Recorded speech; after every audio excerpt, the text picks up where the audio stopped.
जय हिंद दोस्तों।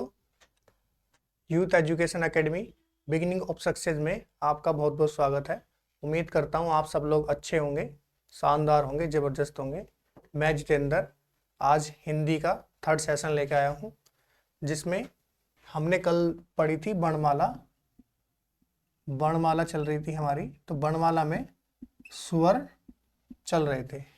एक जानकारी और दे दूँ आपको कि जो ये क्लास होगी हिंदी का जो क्लास है मंडे टू फ्राइडे क्लास हुआ करेगी। तो हमारी स्टार्ट हुई थी वर्णमाला। तो वर्णमाला में लास्ट क्लास में हमने पढ़ रहे थे हम स्वर। तो जो स्वर हमारे वोवल होते हैं, तो स्वर पढ़े थे हमने। तो हमने पढ़ा था लास्ट क्लास में कि वर्ण दो प्रकार के होते हैं, एक होते हैं स्वर, एक होते हैं व्यंजन। तो स्वर हमने पढ़े थे, इनका उच्चारण स्वतंत्र होता है।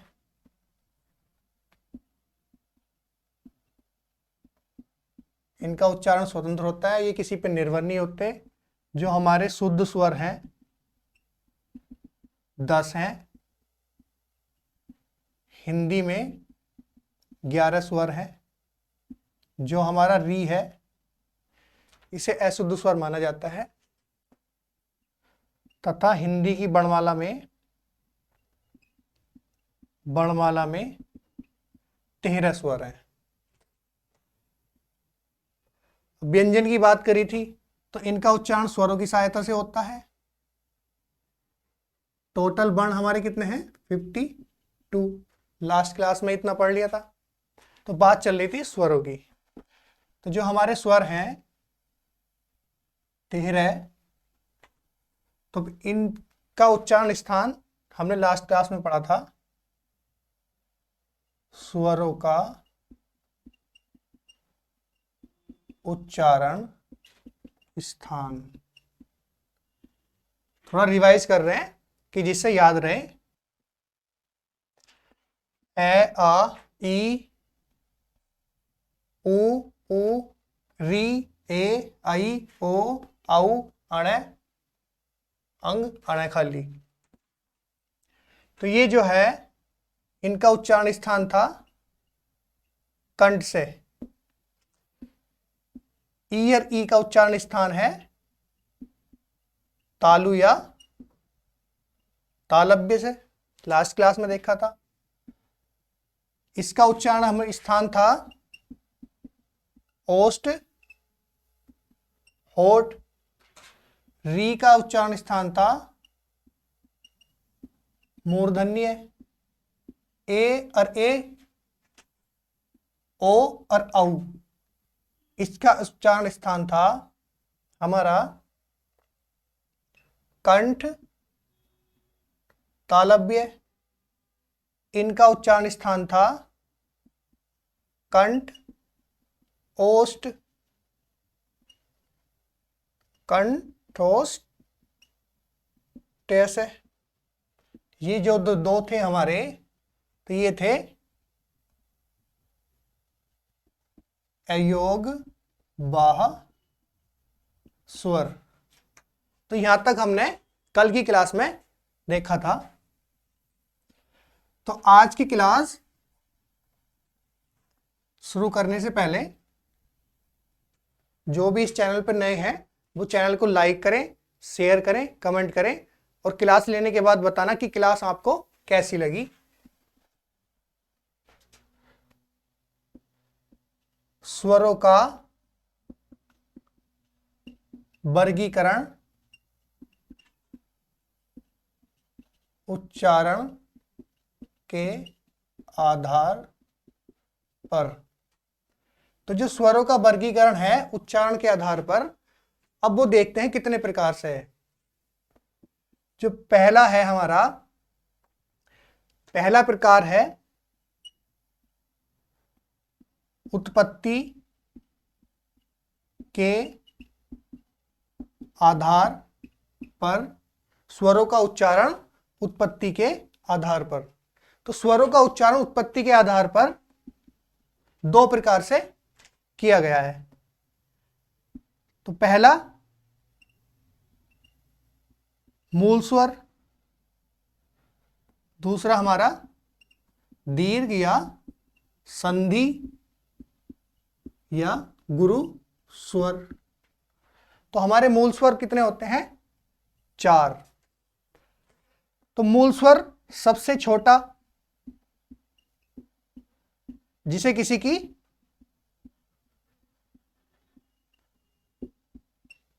सहायता न लेनी पड़े। तो हमारे मूल स्वर कौन कौन से हैं? 4 मूल स्वर हैं हमारे। ए, ई, उ, री। तो ये हमारे 4 मूल स्वर हैं। दीर्घ स्वर, संधि, गुरु, ये एक ही स्वर होते हैं। ये होते हैं संयोग स्वर, अर्थात ये मिलकर बनते हैं। अब इन्हें भी 2 प्रकार से बांट दिया। तो ये होता है मूल दीर्घ स्वर, दूसरा होता है संयुक्त स्वर। तो जो हमारा मूल दीर्घ स्वर है, तो इसे हम बोलते हैं सजातीय स्वर भी कहते हैं। तो मूल दीर्घ स्वर, सजातीय स्वर वे स्वर होते हैं जो अपने ही योग से बनते हैं, अर्थात ए और ए मिलके आ बनता है, ई और ई मिलके बड़ी ई बनती है,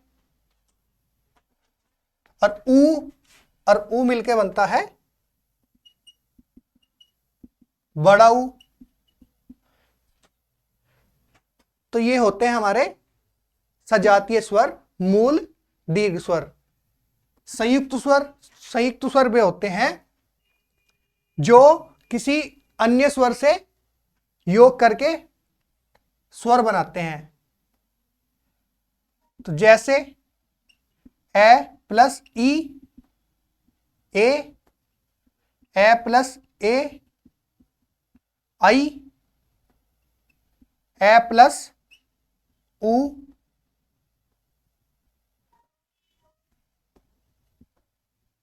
ओ, ए प्लस ओ, औ। तो ये होते हैं हमारे संयुक्त स्वर। तो उत्पत्ति के आधार पर हमने स्वर पढ़े 2 प्रकार से। तो पहला हमारा मूल स्वर, दूसरा दीर्घ स्वर, संधि स्वर, गुरु स्वर। उसके बाद संधि स्वर, दीर्घ स्वर में, संधि स्वर में हमने 2 पढ़े, मूल दीर्घ स्वर, संयुक्त स्वर। अब आता है स्वरों का वर्गीकरण उच्चारण काल के आधार पर। तो जो स्वरों का उच्चारण है, उच्चारण काल के आधार पर वो होता है 3 प्रकार से किया गया है। अब उच्चारण काल का मतलब स्वरों के उच्चारण में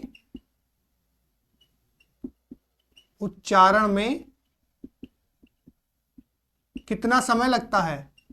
तो स्वरों के उच्चारण करने में, बोलने में कितना समय लगता है। तो उच्चारण काल के आधार पर 3 प्रकार से इन्हें बांटा गया है।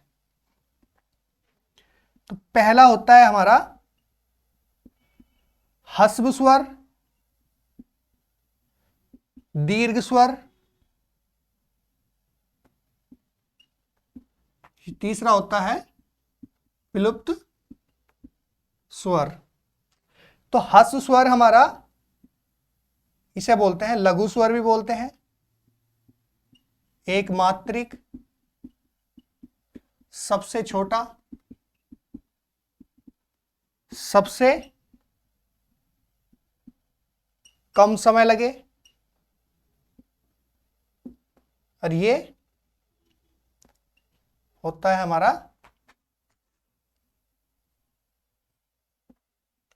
मूल स्वर, इन्हीं को बोलते हैं। तो ये कौन कौन से होते हैं? ए, ई ऊ री। तो री जो है हमारा तो मूल स्वर में काउंट होता है। तो दीर्घ स्वर जो होते हैं हमारे, जिन्हें ह्रस्व स्वर से ज्यादा समय लगता है बोलने में, वो दीर्घ स्वर होते हैं। तो दीर्घ स्वर हमारा द्विमात्रिक होता है, 2 गुना समय लगता है बोलने में। गुरु स्वर भी होता है। तो दीर्घ स्वर कौन कौन से हैं? ए, आ, ई, उ, ए, आई, ओ, औ। तो ये हमारे दीर्घ स्वर। अब विलुप्त स्वर कौन से होते हैं? जिन्हें दीर्घ स्वर से ज्यादा समय लगे बोलने में, दीर्घ स्वर से ज्यादा समय लगे, यानी कि 3 गुना समय लगे इन्हें बोलने में। इन्हें त्रिमात्रिक भी बोला जाता है।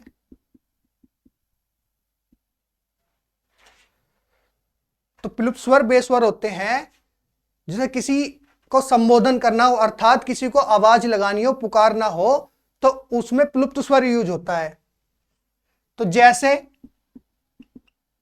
मैं अगर किसी को आवाज लगाऊं, जैसे मैं कहूं राम, तो ये तो छोटा शब्द हो गया। मैं आवाज लगाऊं किसी को राम, तो राम में जो इतना लंबा खींच के बोला गया है, तो ये विलुप्त स्वर है, मतलब इसका लंबा रूप बना दिया, यानी कि इसमें 3 गुना, यानी कि सबसे अधिक समय लग रहा है बोलने में। तो उच्चारण काल के आधार पर हमने पढ़ा स्वर 3 प्रकार के होते हैं, जिसमें कि ह्रस्व स्वर, दीर्घ स्वर, विलुप्त स्वर। तो जो ह्रस्व स्वर होता है उन्हें बोलने में सबसे कम समय लगता है, दीर्घ स्वर उनसे ज्यादा समय लगता है, विलुप्त स्वर को उनसे अधिक समय लगता है। अब आता है स्वरों का उच्चारण। जीव, जीवा के आधार पर, जीभ की क्रियाशीलता के आधार पर स्वरों का उच्चारण जीवा के आधार पर, जीभ की क्रियाशीलता के आधार पर।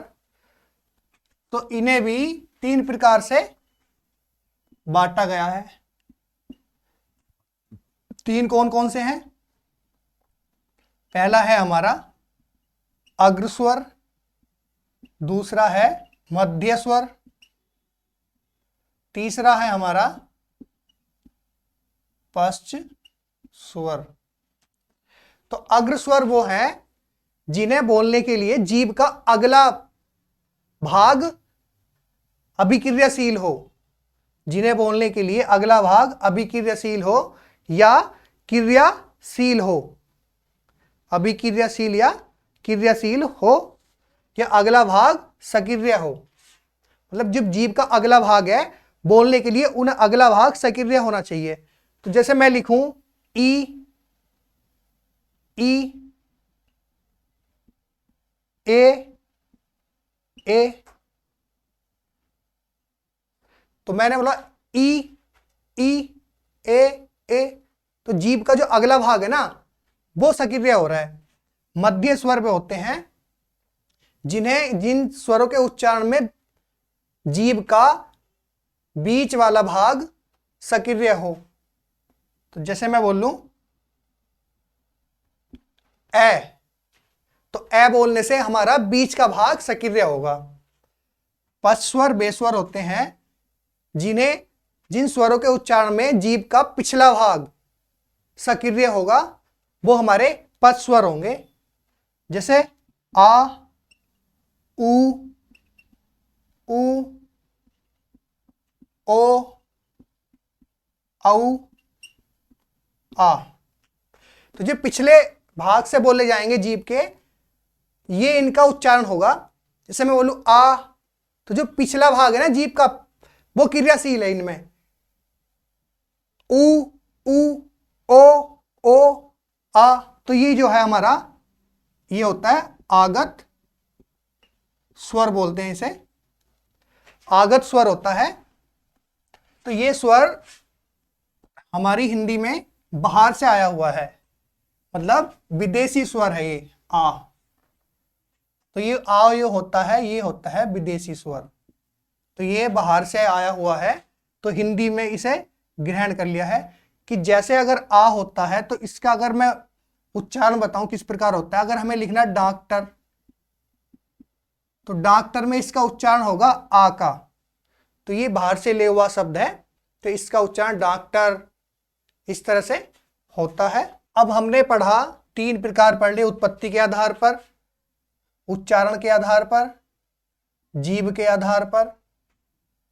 आता है मुखाकृति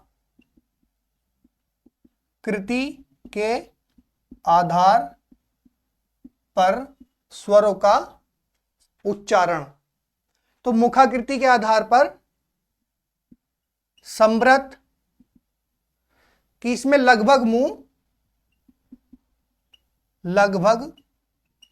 मुख बंद होता है।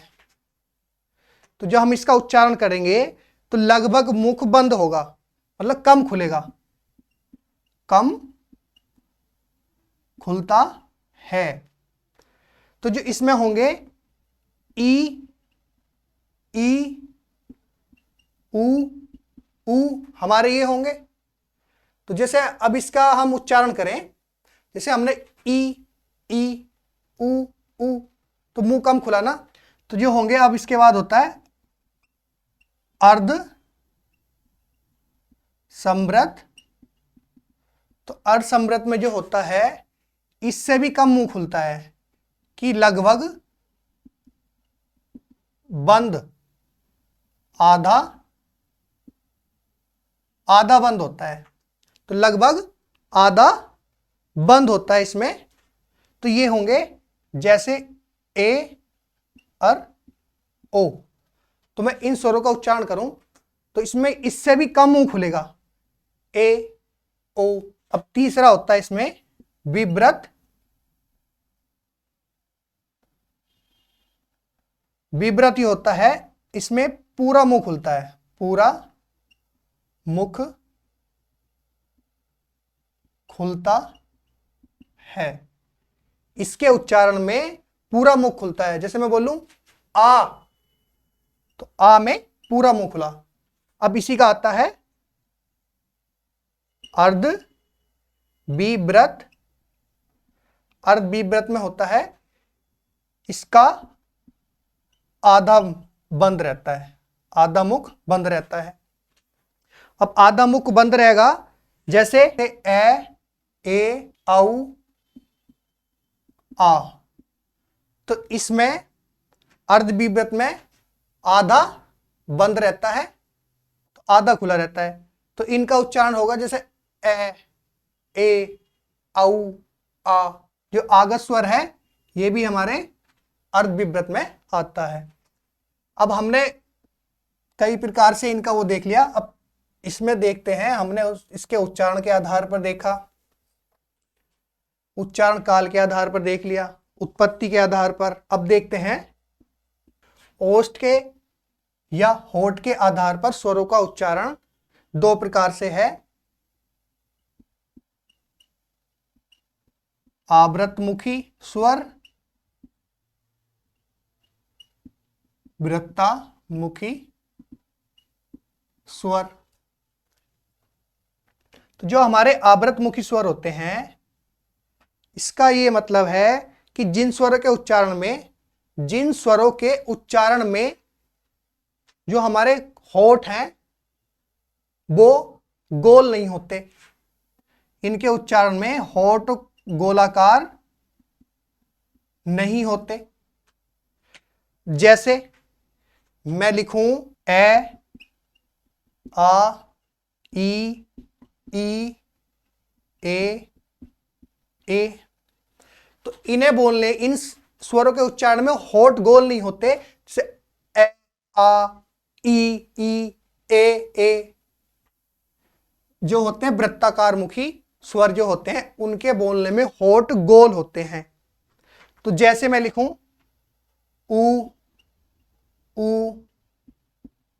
ओ, आऊ, तो इनके जो हमने बोला इनका उच्चारण किया इन स्वरों का, तो इनमें होठ गोल हुए। ऊ, ओ, आऊ, तो ये थे हमारे होठ या ओष्ठ के आधार पर इनके स्वरों का वर्गीकरण। अब आता है हवा के नाक व मुंह से निकलने के आधार पर स्वरों का वर्गीकरण। तो ये हमने पढ़ा था, वर्गीकरण दो प्रकार से किया गया है। कितने से? दो प्रकार से। तो ये जो होते हैं, एक होते हैं अनुनासिक स्वर, दूसरे होते हैं हमारे निर्नुनासिक स्वर, इन्हें मौखिक स्वर भी कहते हैं। तो अनुनासिक स्वर वे स्वर होते हैं जो इन स्वरों के उच्चारण में मुंह व नाक दोनों से हवा निकलती है। तो इनमें मुंह व नाक दोनों से हवा निकलती है। तो जैसे ए के ऊपर चंद्रबिंदी, आ के ऊपर चंद्रबिंदी, ई के ऊपर चंद्रबिंदी आदि। अगर मैं इसका एग्जाम्पल दूं, जैसे मैं लिखूं आंचल शब्द लिखा मैंने, तो आंचल शब्द के उच्चारण में हवा मुंह व नाक दोनों से निकल रही है। आ चल दोनों से निकल रही है। और निर्नासिक स्वर मौखिक स्वर बेस्वर होते हैं जिनके उच्चारण में हवा केवल मुंह से निकलती है। इनमें हवा केवल मुंह से निकलती है। ये होते हैं ए, आ, ई आदि। तो ये होते हैं ए, आ, ई आदि। तो अब हमने इन्हें कई प्रकार से पढ़ा, तो अब दो प्रकार हो रहे हैं हमारे। तो एक होता है घोष के आधार पर, एक होता है प्रांत के आधार पर स्वरों का उच्चारण। तो है घोष के आधार पर, एक होता है प्राणत्व के आधार पर स्वरों का उच्चारण। अब घोष क्या होता है? घोष होता है जो हमारी स्वर तंत्री होती हैं, स्वर तंत्रियों में श्वास का कंपन। अब इसका मतलब यह हुआ कि जब हम कुछ बोलने की कोशिश करते हैं तो हमारे अंदर से जो हवा बिंड बाहर को ध्वनि के रूप में निकल के आती है, तो वो हमारे वोकल कॉर्ड यानी कि स्वर तंत्री से टकराती है। तो जो स्वर तंत्रियों से टकराने के बाद जो ध्वनि उत्पन्न होती है वो सघोष ध्वनि होती है। कौन सी होती है? सघोष ध्वनि उत्पन्न होती है। तो ये सारे स्वर हैं, ये कौन से हैं? सघोष स्वर हैं ये सारे।